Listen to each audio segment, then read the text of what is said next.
Per anni ho costruito un castello di cose intorno a me, pensando che mi avrebbero reso felice. Un castello di oggetti costosi, di traguardi professionali e di conferme dagli altri. Ma alla fine ho capito una cosa importantissima. Non ero un re nel suo castello, ero un prigioniero.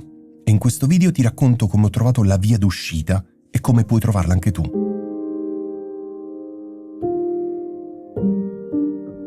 Tutto inizia in modo più o meno innocente. Fin da piccoli ci raccontano la solita storia. Studia, prendi bei voti, trova un buon lavoro, guadagna, sposati, compra una bella casa, una bella macchina, eccetera, eccetera. E solo allora sarai felice.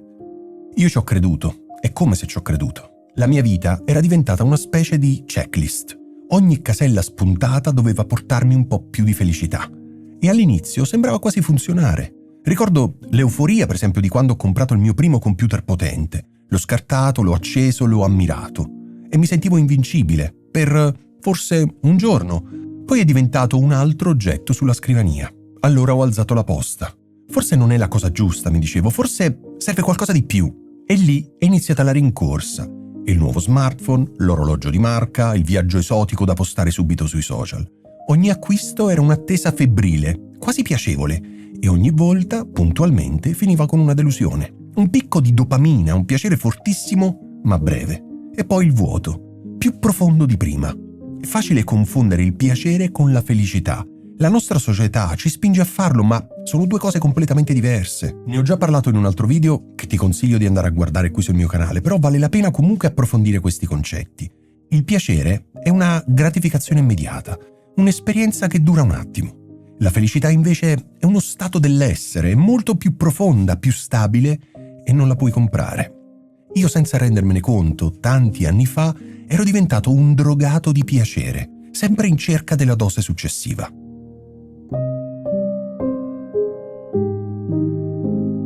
Ma la parte peggiore non era il vuoto, era sentirmi un impostore.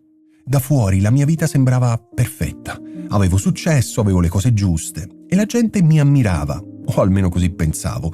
Dentro però ero terrorizzato che qualcuno potesse vedere che il mio castello era fatto di carta. Ogni successo non portava gioia, ma l'ansia di dover fare ancora di più, di mantenere una sorta di standard, di continuare a dimostrare il mio valore. Ero sfinito, vivevo sempre nel futuro. Sarò felice quando avrò quella promozione, sarò soddisfatto quando potrò permettermi quella casa. Il presente era solo un fastidioso intervallo tra un desiderio e l'altro. Ero prigioniero, non solo delle mie cose, ma delle mie stesse ambizioni. Più cose avevo, più avevo paura di perderle. Gli oggetti che dovevano darmi sicurezza, in realtà, mi rendevano ancora più fragile. Ero finito su quello che gli psicologi chiamano tapirulant edonico. Ti abitui subito ai piaceri e hai bisogno di stimoli sempre più forti per provare la stessa emozione. Ma è una corsa che ovviamente non si può vincere. La mia mente era un caos, piena di oggetti, certo, ma anche piena di pensieri, di preoccupazioni e di continui paragoni. Passavo ore a scrollare i social, guardando le vite perfette degli altri e sentendomi sempre indietro. Il disordine fuori era lo specchio perfetto del mio disordine dentro.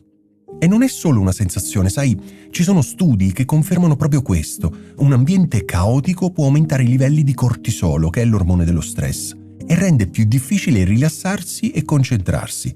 Io ero perennemente stressato, perennemente distratto.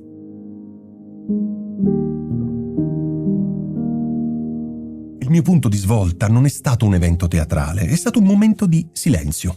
Una sera, ti parlo di tanti anni fa, ero tornato a casa dopo una giornata massacrante per chiudere un progetto importantissimo. Obiettivo raggiunto. Avrei dovuto festeggiare, essere al settimo cielo. Invece mi sono seduto sul divano del mio appartamento, pieno di oggetti, e ho sentito un silenzio assordante, un vuoto che nessuna cosa poteva riempire. E per la prima volta ho smesso di cercare la colpa fuori. Non era l'oggetto sbagliato, non era il traguardo troppo piccolo. Il problema ero io. O meglio, la mia strategia, la mappa che stavo usando per cercare la felicità era completamente sbagliata. In quel momento di onestà totale ho capito una verità tanto semplice quanto potente. La felicità non è qualcosa che trovi o che ottieni fuori, non è una destinazione, è uno stato interiore, qualcosa che devi coltivare. Mi sono tornate in mente le parole di Aristotele che distingueva la vita dei piaceri dalla vita buona. Avevo passato anni a inseguire la prima, la vita edonica, fatta di gratificazioni momentanee, ma avevo ignorato completamente la seconda, la vita eudaimonica, quella felicità che nasce quando vivi seguendo i tuoi valori, quando cresci come persona e contribuisci a qualcosa di più grande di te. Quella sera ho preso una decisione. Avrei smesso di aggiungere cose alla mia vita e avrei iniziato a togliere. Ti è mai capitato di raggiungere un traguardo e pensare tutto qui? Se ti riconosci in queste parole, se anche tu hai provato quelle sensazioni di vuoto, scrivilo nei commenti. È importante sapere di non essere solo in questo percorso. Io provo a leggere e a rispondere a tutti.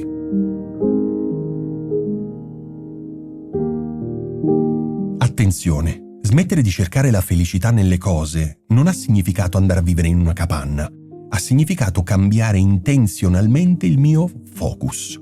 Ho iniziato con 3 cambiamenti pratici, quasi banali, che però hanno scatenato una reazione a catena. Il primo l'ho chiamato minimalismo intenzionale. Ho iniziato a guardare ogni singolo oggetto in casa e a chiedermi: mi serve davvero? Mi dà gioia? Ha un significato per me?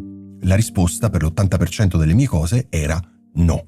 Erano solo ancore che mi legavano al passato o a un'immagine di me che però non mi rappresentava più. Quindi liberarmi dal superfluo è stato incredibilmente potente.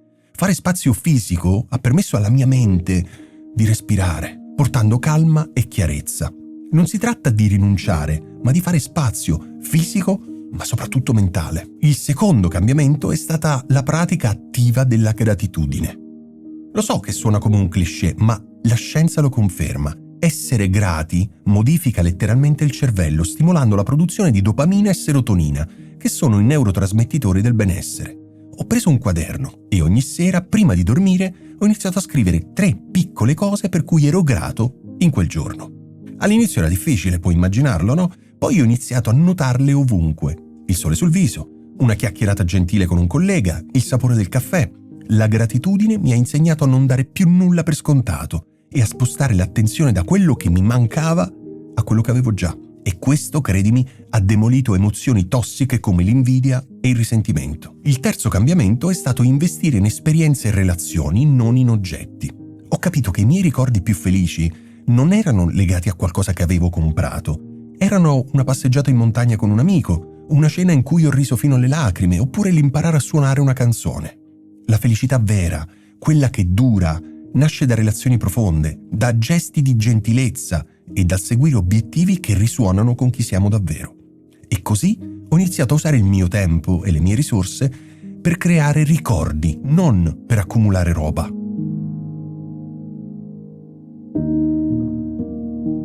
Ma quindi, che cosa è successo quando ho smesso di cercare la felicità nelle cose? È successo che per la prima volta ho iniziato a sentirla davvero. Non è una felicità esaltata, costante, più una calma di fondo, una sorta di serenità. L'ansia che mi divorava si è calmata. Non sento più il bisogno di dimostrare niente a nessuno. Il mio valore non dipende più dal mio conto in banca o dall'auto che guido. È dentro di me. Ho più tempo, ho più energia mentale, ho più soldi da usare per ciò che conta davvero. Le mie relazioni sono più autentiche perché ora mi mostro per quello che sono, senza filtri. Ho riscoperto passioni che avevo sepolto sotto strati di doveri. Il paradosso è che vivendo con meno mi sento immensamente più ricco. Ho scoperto che la vera abbondanza non è avere tanto, ma avere abbastanza. E la vera libertà non è poter comprare tutto, ma non essere schiavo di niente. Questo viaggio mi ha insegnato che la felicità non è l'assenza di problemi, che, diciamocelo, è quasi impossibile. Quelli ci sono e ci saranno sempre, ma ora ho gli strumenti per affrontarli. La felicità è la capacità di godersi il viaggio, non solo l'arrivo. È la consapevolezza che la vita buona non è una meta, ma il modo in cui scegli di camminare ogni singolo giorno.